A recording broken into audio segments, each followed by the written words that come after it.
আমরা বৃহত্তর ফরিদপুরের সন্তান। এ বলে আমাদের গর্ব করি। আমরা কি নিয়ে গর্ব করি?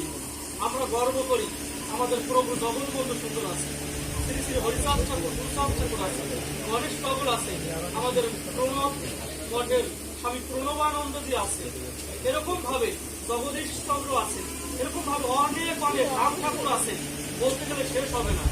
এরকম মহাপুরুষদের নিয়ে আমরা গর্ব করি এবং আমাদের গর্ব আমরা এই অঞ্চলের সন্তান।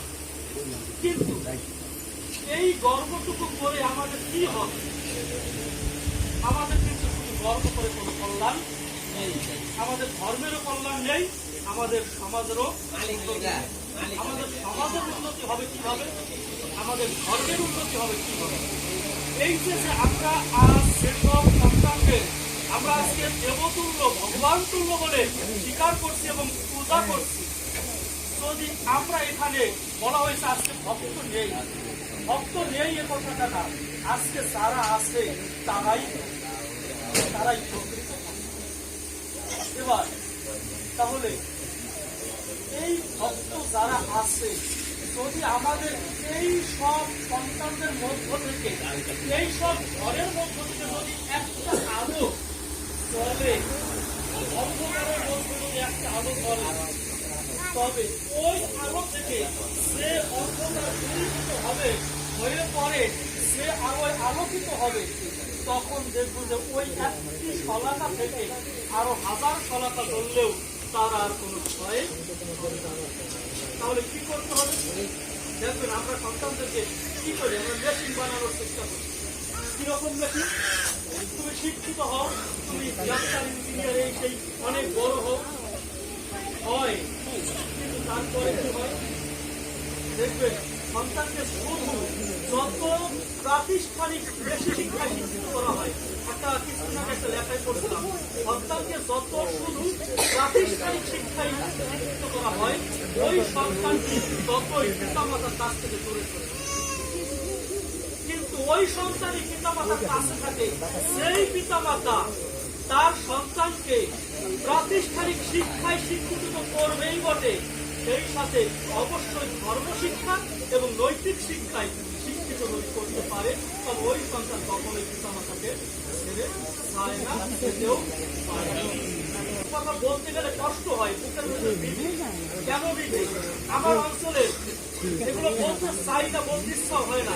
সন্তান, আমার পরিবারের সন্তান, আমার গ্রামের সন্তান, আমার অঞ্চলের একটা সন্তান যদি ধর্মান্তরিত হয়, তখন শুধু ওই একটা পরিবার ওটা থাকে না।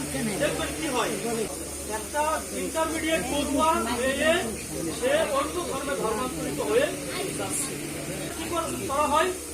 করা হয় কি, এলাকার যারা সনাতন ধর্মাবলম্বী আছে তাদেরকে ডাকা হয়, এই মেয়ে বা এই সন্তান আমার না, শুধু এটা আপনাদের সন্তান, এটা আমাদের ধর্মের মান সম্মান গেলে আমাদের ধর্মের দাবি।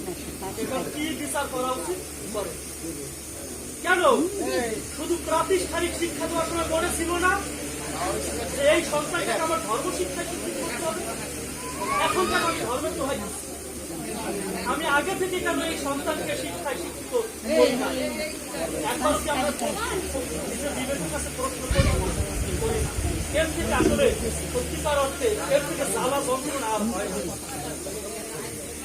তাই আমি সকল ভক্তের শ্রীচরণে একটা প্রার্থনা রাখি, কোন সন্তান, দেখেন আজকে আমরা যাদেরকে ভগবান বলি, অবতার তুল্য বলি, প্রত্যেকেই কোনো না কোনো মায়ের, তারা যদি হতে পারে আমাদের ঘরের সন্তান কেন সেই রকম হবে না?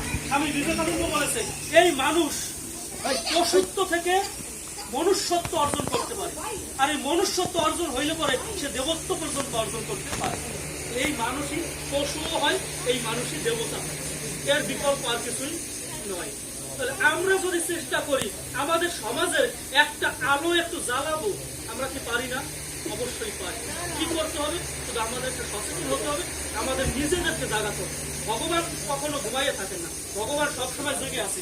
ভগবানকে জাগানোর আপনার কিছুই নাই। আমাদের নিজেদেরকে যদি আমরা জাগাতে পারি, তবে ভগবানই আমাদের আরো টেনে তুলবে। তাই প্রার্থনা রাখছি এই এতটুকু। দেখেন এখানে আজকে আসার পিছনে একটু শুধু ঘটনা বলি, যদিও এখানে বলাটা ঠিক না, তারপরেও কার্যক্ষেত্রে ক্রিয়াক্ষেত্রে বলতে হবে। সকালবেলা খুব অসুস্থতা বোধ করছিলাম, এক পর্যায়ে ঘুমাইয়ে গেছি। আমার সহধর্মী বলছিল হয়তো সে আজকে যাবে না, আমার মাকে বলে। মা বলছে যে আমি ঘুমাই মানে শোয়া অবস্থায় শুনতেছি যে হয়তো যাবে কিছু সময় পরে, দেন যায় কিনা, হয়তো ক্লান্তিটা কাটতে পরে যেতে পারে। তো ঠিক এর ভেতর দিয়ে আমি, আপনারা চিনেন বা জানেন, হরিপদ সরকারের নামে আমি পূর্বে উচ্চারণ করেছি। তার কিছু ভিডিও তরুণ ধর্মের আলো নামে একটা ইউটিউব চ্যানেল আছে, সেখানে দেওয়া আছে অনেক ভিডিও। তো সেখান থেকে আমি তার একটা ভিডিও মানে বক্তব্য শুনতেছিলাম।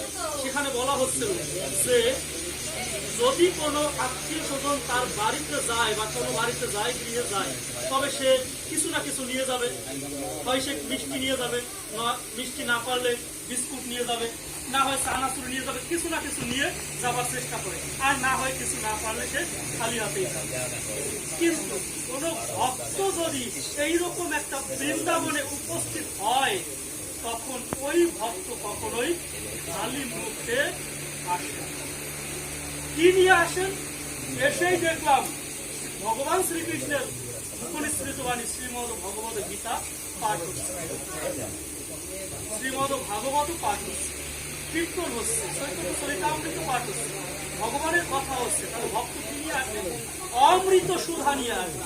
যার কোনো মৃত নাই, যার কোনো ক্ষয় নাই, সেই সব বস্তু তারা নিয়ে আসে, ভক্ত নিয়ে আসে। এসে দেখলাম সেই ভক্ত নিয়ে আসে। সে বলতেছিল যে যাদের ভাগ্য হয়, দেখেন এইখানে যে আনন্দ হচ্ছিল, যদি আমি ঘরের ভিতরে ঘুমাইয়া থাকতাম এই আনন্দ কি পেতাম? কখনোই পেতাম না। তাহলে এই আনন্দ পেতে হলে অবশ্যই ভক্তের সঙ্গে আসতে হবে। আর ভক্তের সঙ্গে আসলে কি হয়? কিছু না কিছু পাপ অন্তত পক্ষে মোচন হবেই হবে, এর কোনো বিকল্প নাই। যেমন নিজে বাস্তব প্রমাণ, অসুস্থতা থেকে সুস্থ হয়ে আমার মনে হয় যে এখন আমি আর কোনো বিন্দু পরিমাণেও আমার ক্লান্তি বোধ নেই। কেন নেই? কারণ ভক্তের সঙ্গ পেয়েছি। আমার মনে হয় অবশ্যই এখানে প্রকৃত ভক্ত আছে এবং তাদের কৃপা গুণেই আজকে আমরা এই সাধু সঙ্গ করতে পারি। সর্বোপরি আপনাদের শ্রীচরণে একটি প্রার্থনা রেখে আমার কথা শেষ করছি। সকল ভক্ত সেই হরিপদ সরকারের জন্য একটু প্রার্থনা করবেন। উনি বেশ কিছুদিন ধরে ঘরে অসুস্থতা অবস্থায় আছে, তাই ভগবান বলছে আমি যা দিতে না পারি ভক্ত তাই দিতে পারে। তাই আমি সেই ভক্তের শ্রীচরণে এই প্রার্থনাটি রাখছি, যেন তিনি সুস্থ হয়ে আবার সেই সনাতন ধর্মের কল্যাণে তিনি আবার বেরিয়ে পড়তে পারেন। এই প্রার্থনাটুকু রেখে এবং সকল ভক্তের শ্রীচরণে এই প্রার্থনা করছি যাতে প্রত্যেকের সন্তান এক একজন মানুষের মতো মানুষ হতে পারে এবং অন্ধকারে একটু আলো জ্বালাতে পারে। এতটুকু আশীর্বাদ করবেন সকল সন্তানকে, এই প্রার্থনা।